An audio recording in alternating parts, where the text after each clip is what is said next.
Oh my lord, hello everyone, welcome back to the channel. Today we're here to talk about Attack on Titan final season, episode 16. This is the final episode of part 1 for the final season. As we've talked about in previous many of these videos, it's getting a season 2, or rather a final season part 2, just like season 3 did. I think this was pretty obvious for most people going in that this would get a continuation after the final season would end and conclude, because it was 16 episodes and it's very weird. And plus, with the pandemic going around, I'm sure they just wanted to get these 16 episodes out for now and then produce the last however long they needed for these last episodes to make them the best that they could. And I am so glad, because recently with TPN, as we know, that being a very rushed adaptation, which by the way, I propose that instead of Tsukihime being the anime adaptation that doesn't exist, maybe we should make the Promised Neverland adaptation that doesn't exist.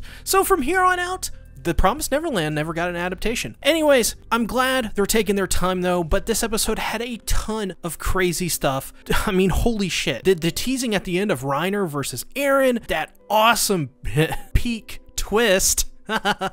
I'm so glad I can do more peak puns. I love her. So, if you didn't already know, this is basically my first impressions breakdown analysis series where I just talk about the episode and give my thoughts after watching it. Check back in this Wednesday. We'll have a more in-depth review and analysis on the episode, which I'm going to tell you right now, you guys really do not want to miss. As well, at the end of the video, there will be an announcement for future content for AOT on this channel, and that is something you really need to check out. So with that being said, let's get into the video. The episode starts with Hange and the others. Hange is taken by Falco, of course, and they hear the thunder spears in the background. I thought that was a really cool callback to season 3. And there's 3 things really to take away from this scene. Zeke is saved by a Titan, and I put saved in air quotes because the Titan rips open their stomach and puts Zeke in, and I'm sure that was done by Zeke. I think that Zeke, maybe subconsciously or something like that, told that Titan to rip open their stomach and put him on in there. Zeke, though, has this flash in his head of this girl that has blonde hair. I have no idea. Maybe it's his sister, because Zeke did have blonde hair. Maybe it's something I'm missing. Maybe they had it in previous episodes, but I'm pretty sure we've never seen a girl quite like that so far. So maybe there's even more mysteries behind Zeke, which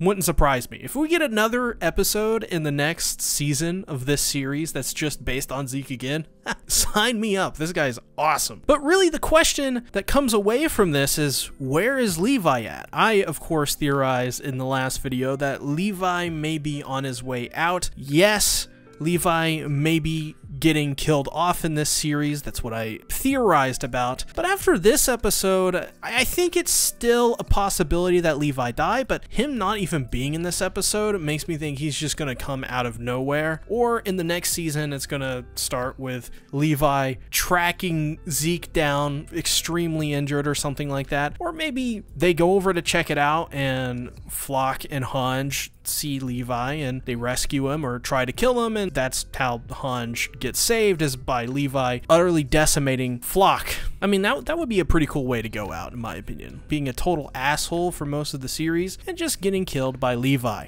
Yeah, maybe it's too good of a death for him. But hey, Yelena and Pixis finally eating dinner together. Yelena promised it, and she delivered. Pixis, though, in this scene is really interesting. He's so smart. He immediately figures out that these ribbons, so they are all wearing different colored ribbons, and there's white, red, and black. White means you're a Jaegerist, red means you're forced to submit, and black means that you didn't know anything and you just drank the wine without knowing. He's one of the most underrated characters in this series, I think, for how just generally smart and intuitive this guy is. Yelena talks about how she learned this tactic of feeding the wine to people from Marley, which I think is pretty obvious. But Pixis has a line, a savage line, brilliantly delivered, saying, "Oh, you learned how to do that from Marley, eh? Did you also learn how to make more enemies?" Yelena says he believes Zeke is a god, and later on, Eren by extension. Yelena is just a fangirl, but she's like one of those extreme fangirls, like those BTS fans on Twitter. And I know just saying that will get a bunch of BTS fans on me. I may have to cut that out.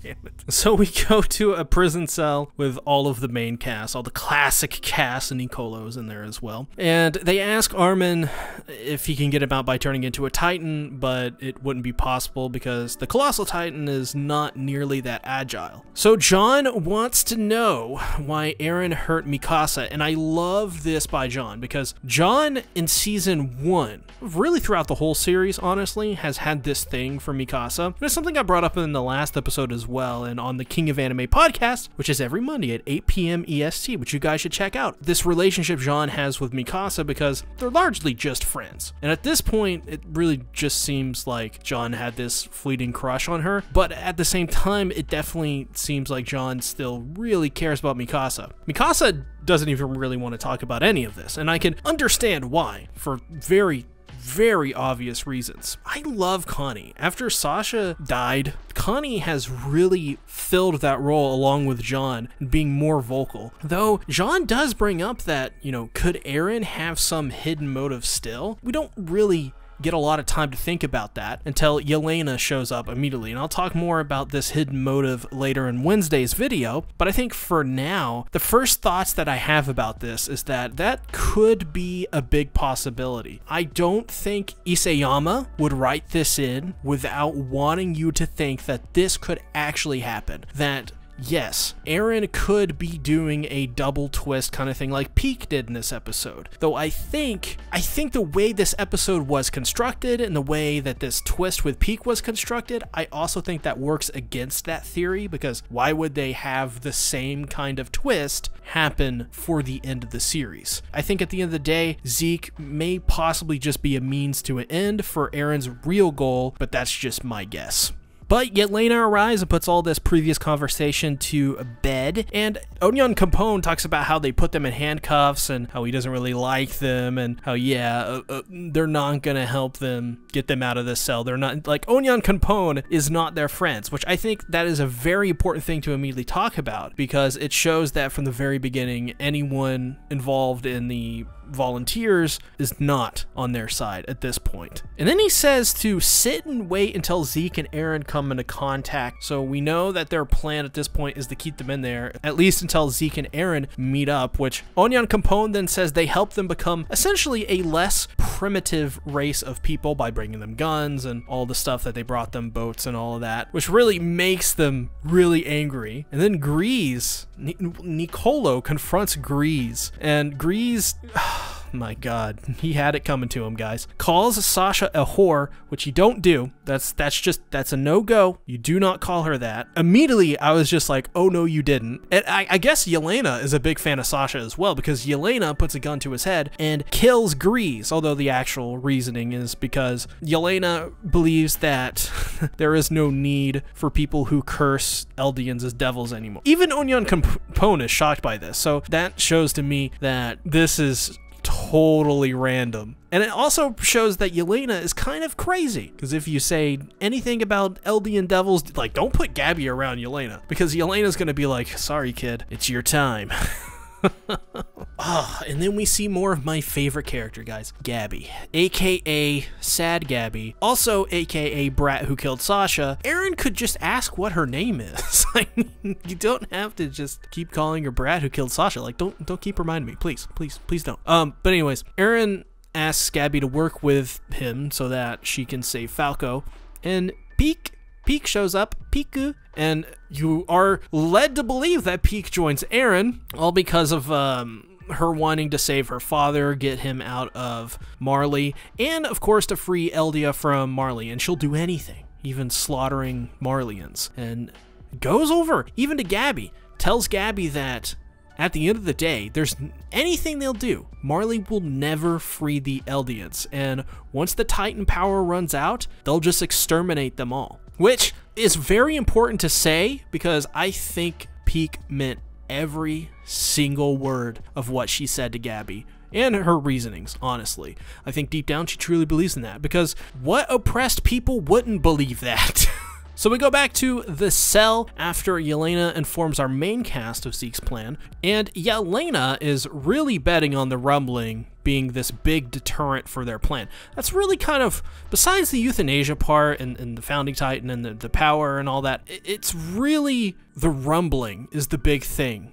To keep the island free, kill all the Eldians, like euthanize them, get rid of all the Eldians on the island, and just keep proliferating the royal line so that the founding titan can exist and just keep the rumbling going. I mean, is that not just really evil? Like, at the end of the day, that's so evil. Yelena even believes that Zeke and Eren will be spoken of as gods, and it's just like, God.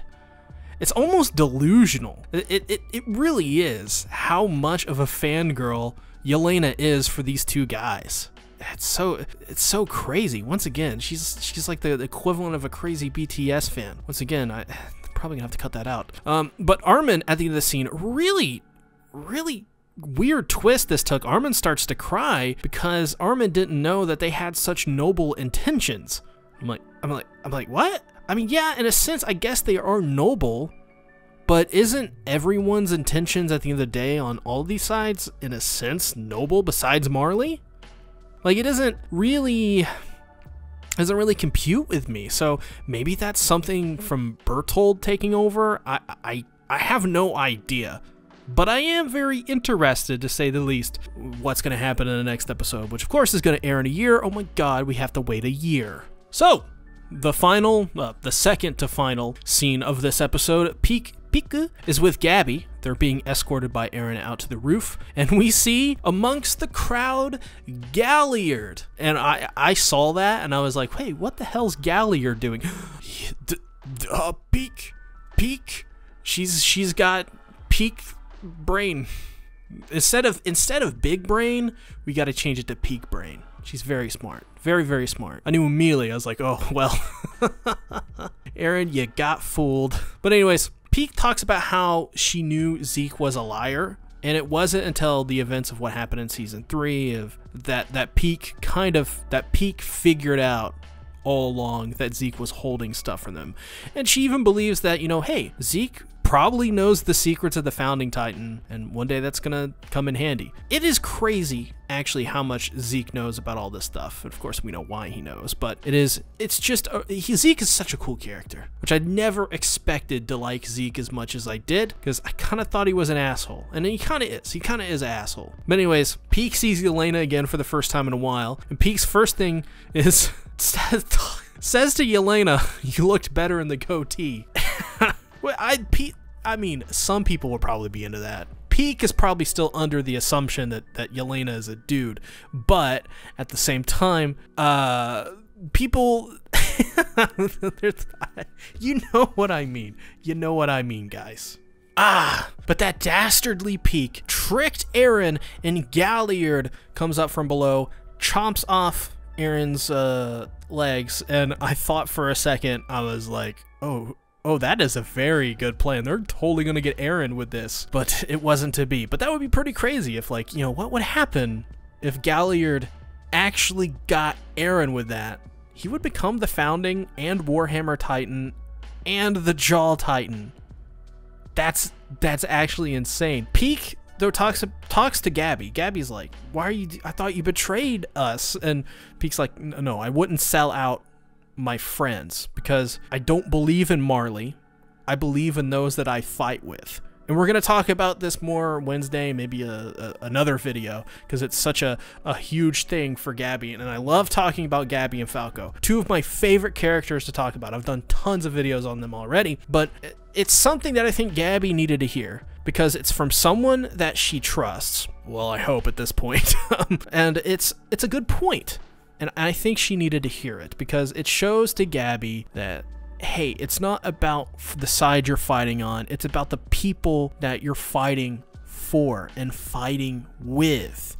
It's about your own beliefs, not the beliefs of another country, not the beliefs of a military. You're doing this for your own reasons, are you not? And that is the thing that's missing in Gabby's life. Gabby, for better or for worse, in some instances, just doesn't have her own feelings about anything. she just doesn't. And that's kind of the sad thing about Gabby, is that she's not really Gabby. She's a creation in many ways. And at the end, they come by blimp, just like in episode 1. Reiner versus Eren 3, guys. This gotta be on pay-per-view. I'm telling you. This has got to be the next UFC pay-per-view at this point, because this is crazy. I cannot wait. I am ecstatic. You guys know every time Reiner and Eren fight, I'm all for it. Anytime it's teased, I'm all for it. I'm like, oh man, next episode we're gonna get it. And last time that didn't exactly happen, but it's gonna happen this time. So put down the comments. Are you guys excited for Reiner versus Eren 3 or 4, or whichever? 2? I don't even know how many it's been at this point. What else are you excited for in the coming final season part 2? What do you think about the 1-year wait? Can you deal with it? Can you not? Or it's gonna be 2022. Until we get the conclusion of Attack on Titan. So thank you all for watching. I gotta say thank you all as well for your amazing support over the season. When I started these AOT videos, I only had like 10K subs. And by the end of the final season, I'm at over 36,000 subscribers. You guys literally made not my 9-year YouTube career, whatever you want to call it. You guys made my life. You guys made my life better. I cannot say that enough. All of your views, all of your support, your comments, your likes, your dislikes, talking to me on Twitter, joining my Discord server, you guys literally changed my life. And I mean that. You really did. So I have nothing but thanks to give you guys. And I want a part of that to be the continuing of AOT content. So from here on out, we will continue doing AOT weekly videos, maybe 1 or maybe 2, for sure 1. So next week, I will be picking up the manga because we're not waiting a year. We're not waiting a year to watch this anime on this channel. We're going to go ahead and we're going to finish up the manga because there's going to be tons of spoilers, and I really want to read your guys' comments, but I can't because there's so many spoilers. So we're going to be picking up the manga, and I urge you all to join me as well. If you guys are on the fence about reading the manga, as I get a notification from my video, but as I urge you all to join me in reading the manga so that we don't, get spoiled on the ending. We'll just continue it. So next week we're going to start in the video itself. We're going to do like 2 to 3 chapters an episode, or 2 to 3 chapters a video, kind of like the pace at which the anime is being adapted. And as well, on top of that, I will be going through the whole anime, and this is where maybe the second video a week comes in. So we're going to be going through season 1, season 2, season 3 again, because I never covered season 1 and season 3 on this channel. I only covered season 2 and the final season weekly. So we're going to be doing that. And you know what? Maybe we'll do the manga as well. But we're going to even do the OVAs. We're going to do the live actions. We're going to do even those recap films. We're going to talk about those. I'm telling you guys, the next year of content for AOT is going to be amazing. I appreciate you all who view my content. But with that being said, thank you all for watching this video. If you didn't already know, I have a Patreon where you can support me there. I have Twitch, I have Twitter, I've got Instagram, all that tons of stuff. You can buy my merch in the merch rack down below. So thank you all for watching this video. I appreciate it, and I'll see you guys next week with another AOT video, and this Wednesday. Thank you all for watching. Bye-bye.